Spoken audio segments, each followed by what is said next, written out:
This is Linda Ann Stewart with your monthly coaching tip. We're told to forgive others who have hurt us, not so much for their sake as for ours. Offenses in which a mistake was made can usually be dealt with pretty easily and released. Misunderstandings can be usually cleared up by open communication. But there are some wounds that happen that are so deep that you may not know where to even start forgiving. And when this is the case, sometimes finding a different viewpoint can begin to put some clarity and some openness in there so you can start to forgive. For instance, was there a problem where someone made a choice and completely disregarded how it affected you? For instance, did they have an affair, give away something of yours, make a decision to move across country without consulting you? If this is the case, then you were injured by the shrapnel of their thoughtlessness. And they probably broke some implied agreements that you might have had with them. Were they being selfish or just totally being concerned with their needs? If this is the case, then this is probably part of their character, and this is a pattern for them. They were simply acting in the way that they were used to acting.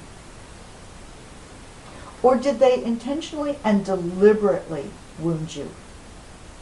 If so, this probably means that you were the target, but it wasn't about you. You were just the target of their ill will. They were trying to release and relieve some of their own internal pressure.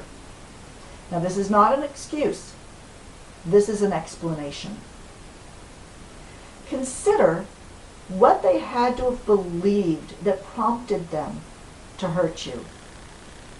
Try to put yourself in their place. This is hard. It's an exercise of compassion and empathy for you. Take a look at it from their point of view.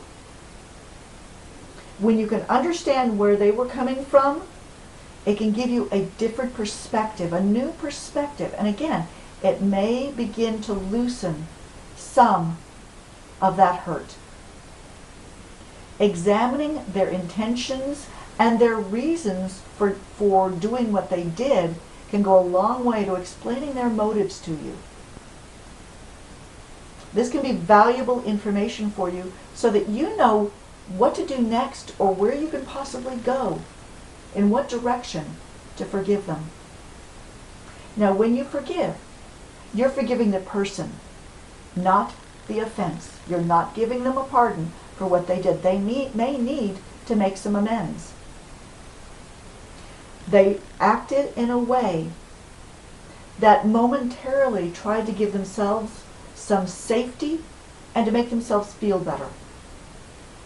Now, as you go through this process of forgiveness, the relationship with them probably is not going to be the same as it was. It is possible for it to grow stronger.